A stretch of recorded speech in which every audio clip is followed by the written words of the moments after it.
waiting for me to do a live feed. Who's here that already gave me a thumbs up? Because it tells me there are no people watching. Yet I already have a thumbs up. I'm good with that. So we gotta make a trip in here. I gotta grab a shipping label. Let me know if you're here, because if this is one of those weird ones, because I get that sometimes where I get a thumbs up real quick and then nobody can comment or join in. Oh, Mr. Morgan. I am packing things up. I have some good, holy crap, 6 people. Well, I have some good news. I actually picked up that contract for that job. I got approved. I will be picking up the check so that I can order all of the site amenities furniture. And I just realized, God damn it, this was supposed to go in this box. Well, I'm keeping it. I'm keeping it. That'll just be the price for the review for Israel. I'm pardon the noise, guys. I'm packing stuff up to ship out, stuff that was in for review. So there will be a video today. I just had not had time. Yesterday I was at the doctor's office I was at the doctor's all day yesterday. I have to get things done. I have a joint degenerative disease. We talked about that before. I had to go get x-rays of my feet yesterday because I've been having a lot of pain in the joints of my feet. So they just want to make sure there's nothing bad going on with my feet. Only one more piece of tape after this. So yeah, there's a video going up today. If you're a member, you already saw the video. It is a video of a knife that I really like. It's not that I like it, like I don't think I'm gonna personally keep it. Feet pics? No. I don't know if I'm personally going to keep it because it's just so similar to some of the other knives I have, but it is the CJRB Krag, but it's the Amazon exclusive that they did with black carbon fiber and a red. It's, if you watch me if you follow me on Instagram, you already saw pictures of it. And if you are a member of the channel, you already saw the video about it. It's a great little knife, but I just think Julio Gonzalez from Spain. I had another follower from Spain, and I can't remember his name. But part of the reason I'm doing this live feed is, hang on a second, some of my YouTube subscribers that have been around for a long time, like the first people that ever subscribed to me, I have made it's going all right. I've made pretty much really good friends with a lot of these followers that were like my first like 5 or 6 followers, and we talked all the time. Well, they have my email and they have my my personal contact info because we've become friends over time, and it's happened with a few select handful of subscribers. It just happens, every once in a while there's just like a few people that you interact with a lot. But at any rate, they were asking me how it was going because they hadn't seen a live feed in a while. And I was like, oh, it's been going great. And one of them asked me a question, and I'll let you in on a little secret. They were saying, oh, you worked out so hard for so long and it looks like you've gained all that weight back. I have not stopped exercising completely. I have cut back because I'm having some issues with the shoulder. Remember we talked about going to get the MRI on a Saturday, but we switched my meds, and I'm taking a medicine now that the doctor was hoping would give me more long-term relief with less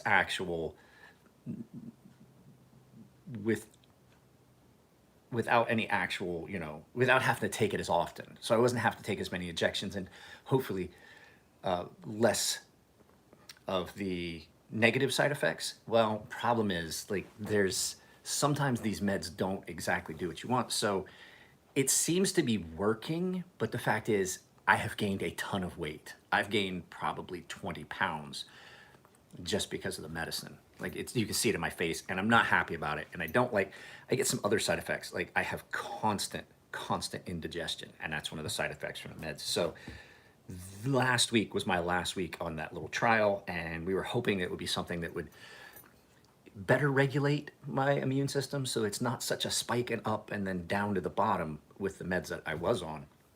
But it just did not work out that way. The side effects were way worse than the actual medication. So hopefully I'll be losing that weight again, because when I get fat like this, you can definitely see that scar on my face really clearly because that's tissue gets all puffy, and it's just all water. It's a water. I'm holding so much water now.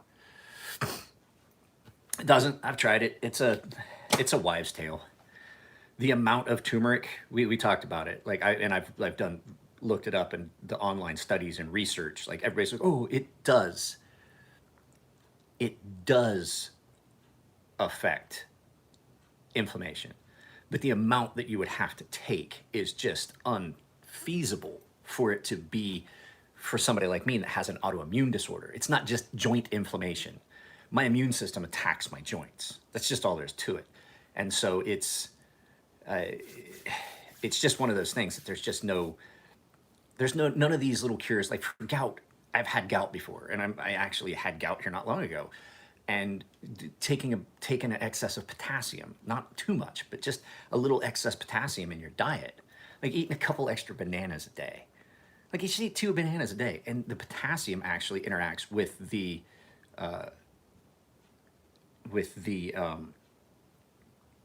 uric acid in your body, and it limits it and it lowers it. You can actually, if you maintain your diet, but it's just one of those things. And so I've had so much indigestion and things, and I'm just like, I don't want to do the next cycle of this med. I want to go back to what I was on before. The problem is these medicines require a little bit of time. I don't remember. I don't know. But at any rate, these medicines require a little bit of time to build up in serum content. So you take it like every 2 weeks. Well, it takes a month or so before you get enough of it in your system that you see the results. So what's going to happen is, as I've stopped taking that medicine and I don't have the new medicine in my system, because you can't take them together, I will have a period where basically I'm not having any relief from any of the meds, which is going to suck. It's usually about 2 to... So yeah, you have kind of real similar to what I have. I have a spinal, mine starts in my spine, but just like every one of the autoimmune disorders, they don't like to stay in their swim lane. So I have issues with my hands, I have issues with my feet, I have issues with my eyes. And so it's just one of those things. Like it just knees, back, spine, neck, shoulders, it just attacks all of it. So it sucks. And these meds, that this was like a trial, and I was like, I want to check myself out of the trial. It was a clinical trial, and I'm like, I don't like this medicine. I got some relief, but I don't think it was any better than what I was getting. Now, I only had to take that medication once a month since December. I took it once a month, 1 injection a month as opposed to 2. And I'm like, I'll just give myself 2 injections. If I don't blow up like a fucking balloon and look like I can roll fat, like I am fat. I am not going to lie to you guys. I am fat. So I don't like it. I worked hard to get back into shape. And then since like December, part of it was because of the shoulder. I really couldn't work. The Talia, that's a good looking knife. I'll tell you the one I like that they have. I'm drinking yesterday's coffee. The Tigris, as in the river, the Tigris. They don't keep my immune system in check. They definitely help with pain. I will tell you that. Especially topically.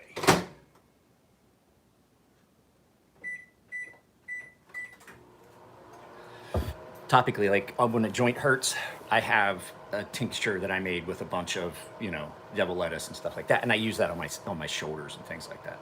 So I don't want to talk about that here because that will get the channel demonetized. So actually, I hate to do this, but since we've talked about it, but I am going to take that comment down. There you go. Not that you did anything, I just can't. I don't want to have to deal with like, oh, we demonetized your live feed, or we're demonetizing your channel for 3 days because you violated the policies. So we can't talk about that stuff anymore. Oh, that's right. I got to put a shipping label on this. I was supposed to ship this out. This is to back to Arcane Designs. This was, you guys remember, I did the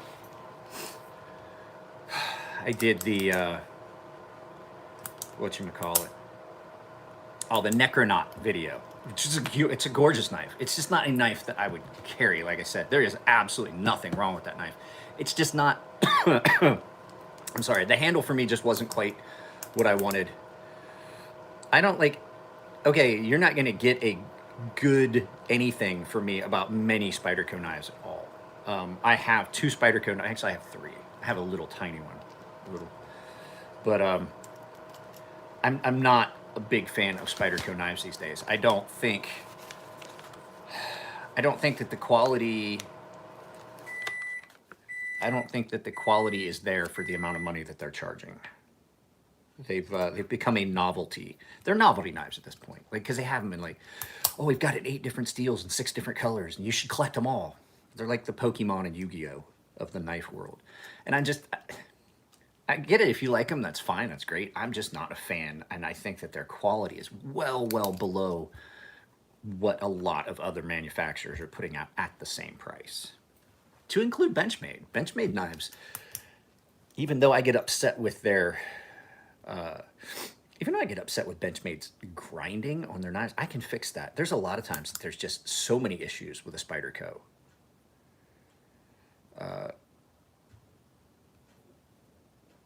Hang on a second. I have to put this address on here, and I'm dyslexic, so I have to pay close attention. So you guys talk amongst yourselves for a second.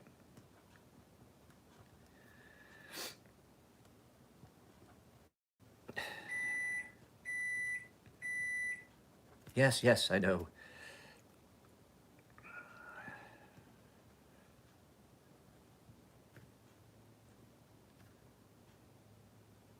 (232nd Street).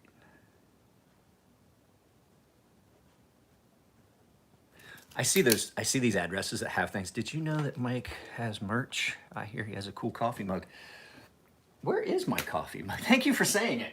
I forgot my coffee was in the microwave. Guys, there's the coffee mug. I have the sweatshirt right there that I'm about to put on because I don't know if you guys can see. It's chilly in here. I've had problems with the heat treat and things on steel from Spyderco. Let me finish this right here.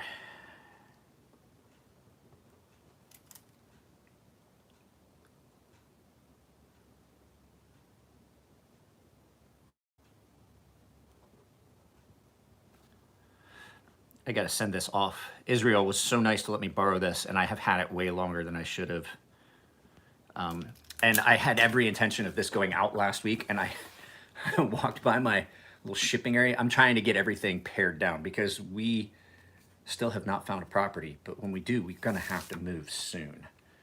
So I'm trying to get everything pared down. I would love to say I'd be doing sharpening for you guys and stuff, but the fact is, I packed all my stuff up. I packed all my stuff up, and I don't want to unpack it. Even though we have time right now, I don't want to unpack it. This, you talking about this paring knife? If I had a sheath for this, I would carry this. This is not a bad, this is a very comfortable little knife. So story behind this, so the guys that don't know, this is a Ginsu Chakra series, Chikara series, I'm sorry, that a friend of mine got for me as a joke because he knows I'm pretty picky about knives. When he gave this to me and I was looking at it and I was like, you know, I need a nice little paring knife. This has been one of the best little paring knives I have ever come across. It's in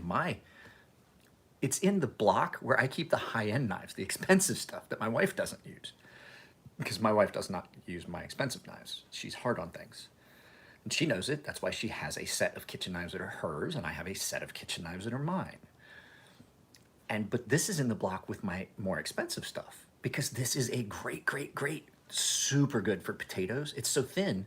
Like, even if you, like, just, instead of, like, I don't want a 1/2 inch of my edge broke off in a Kershaw, never buying one again. Hey, here's the thing. I've had high-end knives that have had problems. much more expensive knives than others that have had problems. I don't, like, if I have one issue, I'm not one of those guys that like, let me relate to you how I put it, how I take it. But, you know, this is a great, great, great little paring knife. If you're looking for a nice, cheap little paring knife that will do you well, those Ginsu Chikara series paring knives are great. So what I was going to say is, so like people will form opinions based on, and this is why I try to be careful with my videos, a lot more careful these days than I used to be. People will form opinions about things based on something someone else says. So let's take the case of RPM9 Steel.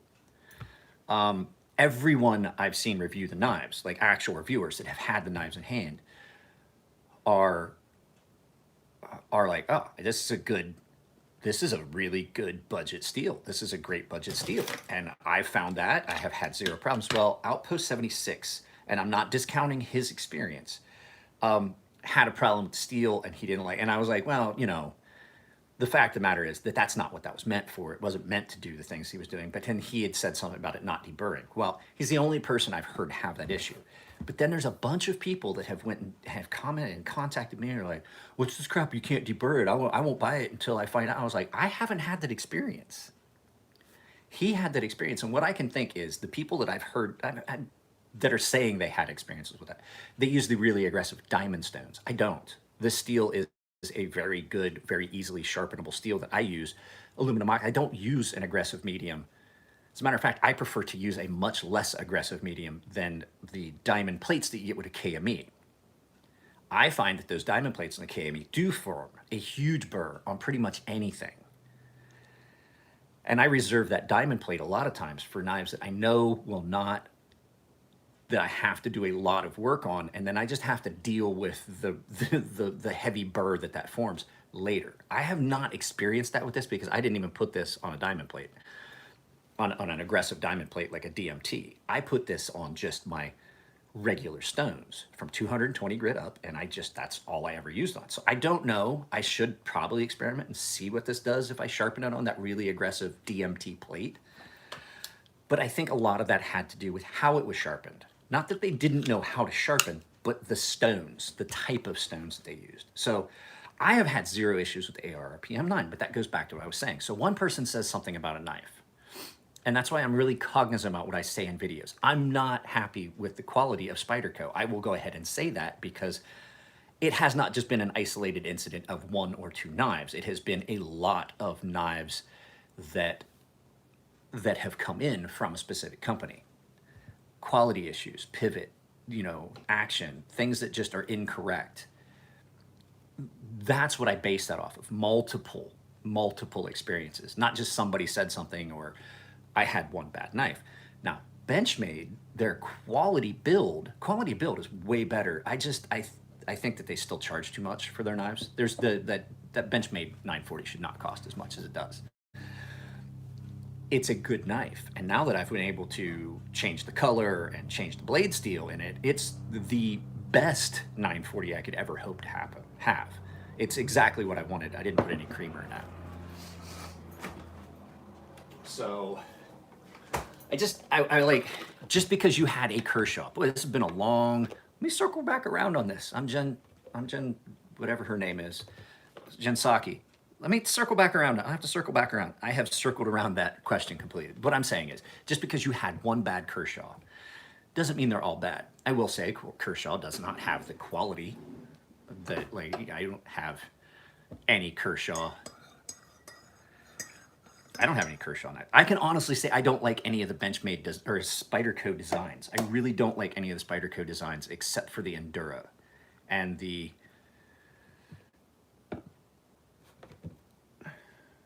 I've always liked creamer in it when it was available. I just personally like coffee with a little bit of half and half in it. I don't get any fancy creamer. It's not like my wife. My wife has like some fucking white chocolate mocha stuff in there. I don't touch that.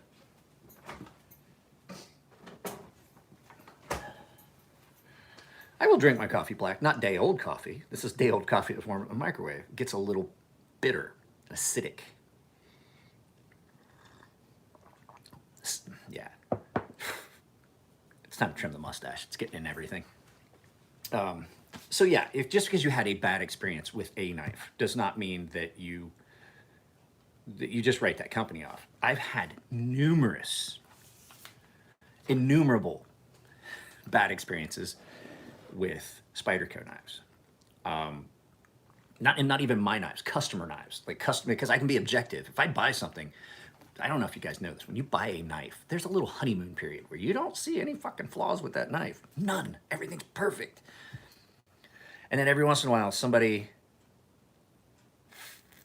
will pick up the knife and then point out something you didn't see. And I'm famous for pointing it out to people. And then I'm like, dude, don't hand me that knife and ask me what I think, because I didn't buy it. Now I'm objective. If I bought something, I'm a little less objective than I would be if you hand me something I didn't pay for. And I call that little honeymoon period. And when that honeymoon period ends, you start to notice little things you didn't catch before, and then you start to get dissatisfied. So for me, I can get a customer's knife in and look at it objectively and be like, this is wrong, and this is wrong, and this is wrong. And then I point it out to them, and they're like, I never noticed that. And then I've had people send knives back to custom makers, but like, that they've had for a while, and they're like, man, this thing is great, you know? And it's because they're blinded by how much they spent and that perceived quality they think they're going to get. So I ruin that for people all the time. I'm like, dude, don't hand me a knife and ask me what I think unless you're ready. Like, are you ready? Because I'm gonna probably find something in this knife that I'm gonna point out that you can never unsee. It's just gonna be like, it's like a pair of brand new basketball shoes, and you spill a drop of paint on it. No one else sees it, but you see it every time. Same kind of thing. So, but yeah, basing it on numerous bad experiences with customer knives coming in that I'm objective about, I can honestly say I just would not purchase a Spyderco ever again. Now, I have never had any really bad experiences with Kershaw knives. I'm just not a fan of the way they make their knives.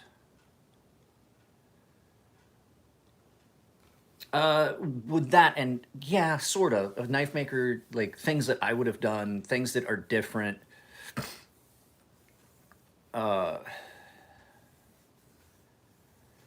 It's there's just, I mean, after doing, I have to say that I don't think it's from knife making. I think it's from, I've done so many knife reviews at this point. Like, we do this all the time, but I don't know if you guys realize how many total knife reviews I've done on this channel. It's upwards of 1,500 or 1,200, I think, last time I checked. I have got like 1,200 videos up on YouTube. That's 1,200 different knives. I mean, some of them overlap, and some of them are repeats, and some of them aren't really knife videos, and a lot of them are live feeds like this, so you can probably pare that down to 800 or 900 different knives that I've had in for review. And so seeing the differences between different companies' knives and the level of quality, that's where I'm basing that from. Just having seen that many knives. You know what I mean? That's where I'm basing that. And then now that I am a knife maker, if anything, being a knife maker, I have kind of tempered that. I was brutal for a while. I was brutal for a long time. And then I started making knives, and I realized that some of these things are not as easy as everybody would make them out. Even making a fixed blade knife. Like, it can be a pain making sure that everything you want, but the fact is a fixed blade only has to look straight. A folding knife has to be straight or it will not function properly. And so just taking into account the things I realize are so, I got a hair, guys, sorry, I got a hair hanging down. So, no, I'm not gonna lie, this was a used knife. I found some flaws in it. However, it's still amazing. Somebody has used this for something, and there's some linear scratches on here. It looks like maybe they scratched it and then they tried to buff it. I'm fine with that because all I have to do is restone wash this blade. That's all it would take. Maybe 10 minutes, if that. So it did pretty well, and I sent it back to the original person, and they are going to let me know if that becomes a thing. I liked it, but I don't think I liked it any better than a Spyderco fine stone, not an ultra fine. So I have an ultra fine, and I have a small fine ceramic stone from Spyderco, and I think it's just about the same. No, I cannot, because I can't. But it did leave a really beautiful, aggressive edge. I wish I still had it. I had to send it back. They have not decided if that's something they're going to do, because they are not in the business of making sharpening stones. They are in the business of making ceramics. It was just something that they wanted to try, and I told them that I would give it a shot, and it worked really well. It was not quite as big. I would say it was about as big as this box. It was just about the perfect size. Not quite as long, I don't think. I think it was about like that. And it was great, and it didn't load up too badly, and it left a beautiful, beautiful, aggressive edge on stuff. But I had to send it back to them, and they have not decided if that's something they're going to.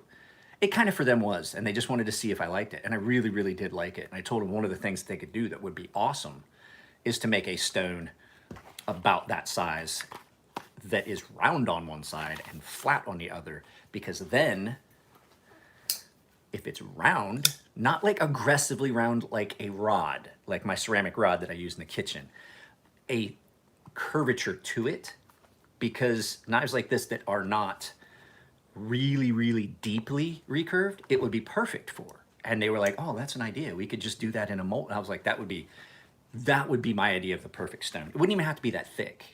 It would only have to be thick enough to account for the radius, which I imagine would probably make it half this thick, a little bit thicker, maybe a little bit thicker than my Spyderco plate that I have. So I can't tell you, they were really like, don't tell anybody about it. You tell them that you got the stone and tell them you're testing it. Yeah, because I cut the shit out of myself when I do those small little stones.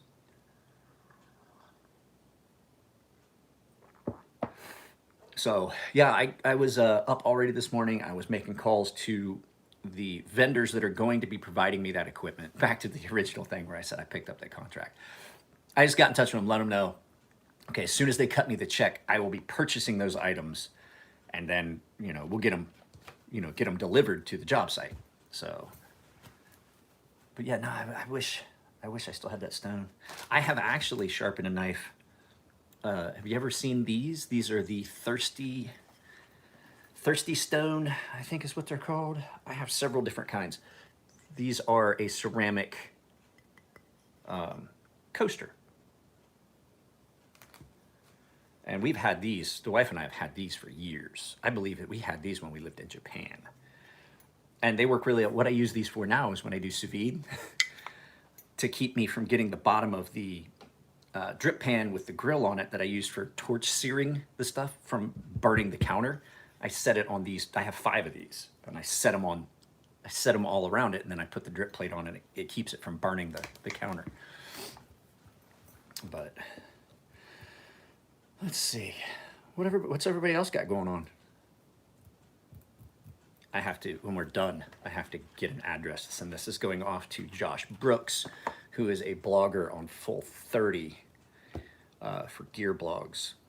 He wants to see one. So today's video that's going up at noon, so you got what? 1, 2, 3, 4 hours? 4 hours-ish, is not going to be about this.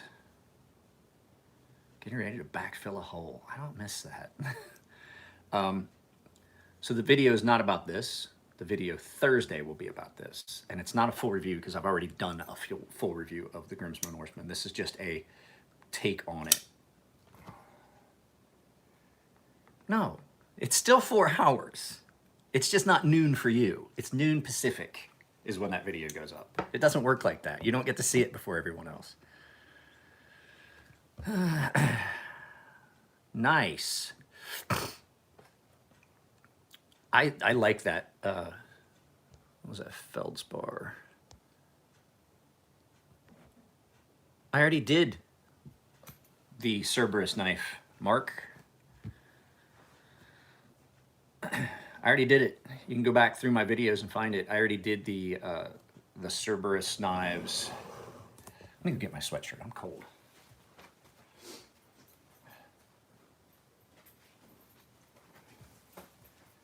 It's been really dry here. What was that? What was this, Mike? You've always said when you get married, you're gonna really miss backfilling holes. Well, that Norseman just got a nude saga from one of the recent drops because I can't swing that Norseman quite yet. I get real upset at the guys that are like, I can't afford a Norseman. I just bought clone, and I was like, yeah, you basically shouldn't have. And I'm gonna tell you right now, I've handled pretty much some of the best knockoffs of Norseman that people got with by accident.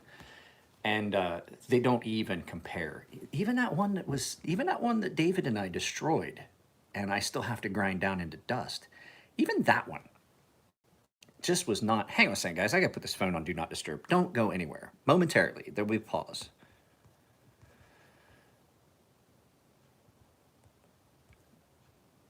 And I'm back. Even that one was done as well as any of the knockoffs I've seen. And it had issues. There was a lot of play. No matter what you did, there was a lot of play. And it's because you'll see it in the video, but I talk about like how John and Eric, they decided they wanted to make knives. And of course they were in business to make money. But however, John's real particular about how things are done. And he wanted it to be the best possible product they could offer. And even if you buy booze, just when there was times that I was putting $1 bills and quarters that any change I picked up along the side of the road went in that jar. And then when that jar got full, I would run it in. And then when I had dollars, I stuck them in an envelope. And when that got to a point that it made sense to make a deposit, I'd take it to the bank and make a deposit. So there's still money in that account because I had saved. So I saved and I saved and I saved. And when I had enough and we were financially stable enough that I felt comfortable doing it, I pulled the trigger and I found one that was exactly what I wanted. And I still haven't taken the tape off of it. If you guys saw my thing, I Loctited the pivot because they do. I mean, pivots work loose, so I just Loctited my pivot because I don't plan on doing anything with this knife for a while. So I just, I Loctited my pivot. I just haven't taken the tape off of it yet. I have to say that the Norseman, for me, represents the gold standard of how a knife should be when it comes to, I'm not talking about the blade shape, and I'm not even necessarily talking about the action. I'm talking about the overall thought and care that went into a product. I think that this sets the standard of how a company should look at their product for their customers. Does that cost more? Absolutely. But the fact is, they made every piece of this. And so by that standard, everything met the way they wanted, and they provide that to their customer. The amount of time and things that go into these, I don't think, like people are like, oh, there's no way it's worth that. And I was like, if you knew how much time and work go into each one of those knives, you wouldn't question it. And even when people do, like people are like, oh, there's no way a fixed blade knife shouldn't cost more than 80 bucks. And I'm like, I've got knives that I've got 80 bucks worth of material in handle material and pins and screws, titanium screws and all that shit, and the shoulders. Those little spacers that when I make a knife, the spacer that sits in here, because these don't screw into the handle or into the tang. These screw into a little piece that sits in the tang. The ones that I bought, they're like fucking $3 each. That's $9 just in those. The screws are like fucking $3 each because they're titanium. I got like, what, 6 of those. There's right there. There's 20 something dollars just in the hardware. Not to mention handle material, steel, belts, time. I was like, if you're saying, somebody said something. How do you feel about the Konig Arius in comparison to Norseman? I'm not a fan of the Konig Arius. I'm not. It's a nice little knife. Don't get me wrong, but it has the same issue that this Arcane design did. It's got a scooped out area in the handle where I can't get 2 fingers in. And so it just feels like my hand is being forced down because the pressure of trying to hold that. So I have a finger and a half and I'm trying to get that finger up in there. And it just feels like my finger's being pushed right up against like the flipper tab. It's like it's forcing it in there. And I'm like, I don't like it. I don't like the way it feels. And a lot of their knives are poorly sharpened, and that's mainly an issue for my hands. It's a knife that, like, let's put it in perspective. I tried to make this knife comfortable for everyone, including me with big monster hands. And so I tried to make sure that this was going to be comfortable for everyone. And I think I did a pretty good job. I can almost get, almost, I'd say 3.5 fingers on that. But when I come up, I've got handles sticking out. So, I tried to make it as comfortable as I could for everyone. Now, don't get me wrong. Konig Arius is an incredibly well-made knife. It's just not a knife for me. But I don't think that the Arius has got the overall eyes on target quality assurance that John puts into the Norseman. I just don't. I'm telling you right now, if you find an issue, if you bought one of these as a used knife and you found something wrong with it, I would be willing to bet dollars to donuts, 99% chance that it's something the previous owner did, not something that Grimsmo's did. And I had a lot of people ask me, so why didn't you buy a Rask? And I was like, they're the same level of quality and it's not so goofy. Like, the Rask for me, yes, it's an incredibly great knife. It's just another really good looking knife. Like any of the Shiragorovs, any of those knives that look, any of the Holt Spectre, things like that, they're real similar. If you're gonna get one, why not get the one that is, well, first of all, what's my glove size for comparison? I double XL gloves, I blow the tips out of. The gloves that I buy myself are triple XLs.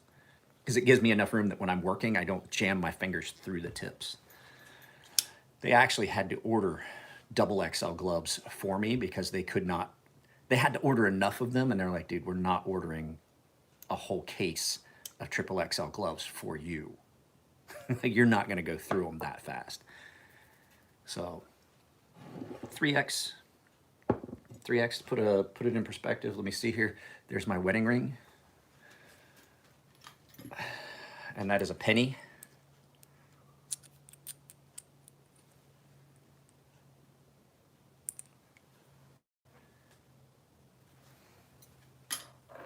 So does that put it in perspective for you that my wedding ring is, I think I can almost get a quarter. I think it's almost like if you lay this over a quarter, it's about the size of a quarter. So I just don't have a quarter there. I have a little cup full of pennies. Yeah, I mean, I have huge hands, and I always have. No. This is a different one. That one actually was too big. So this was one that I came across, and I've anodized it. It's another titanium one, but the one with the diamond missing is in the safe. That was funny. Part of the reason that one bothered me because it had that spot where the diamond was missing, and it would twist and it would catch the webbing of the finger. It just drove me nuts. So when the boys had one of these up on the counter and they were getting ready to throw this away, they're like, ain't no way that fits anybody. And I was like, let me see it. And I put it on. Elliot was like, Jesus, are your hands that much bigger than mine? And so we did the hand-to-hand thing, and he was like, God, you are a fucking mutant. He's like, so we measured it. It's from here to here is just at 10 inches. Give you a perspective, 10 inches, it's a pretty big hand. And everybody was like, God, your poor wife. So no, the Holt Spectre, as somebody asked,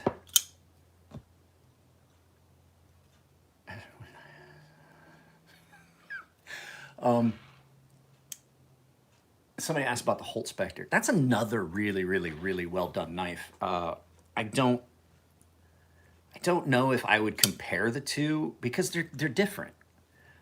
But that Holt Spectre is a really good knife. There's another one that is the, what was that? The Skaha. Skaha was a really great knife too. So the Skaha was another really good knife, and it just, I lost mine. I sent mine off to somebody and it got stolen.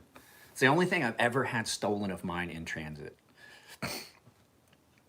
So, and I've had a lot of people say, like, dude, I don't know if that was an honest thing. And I was like, I don't know.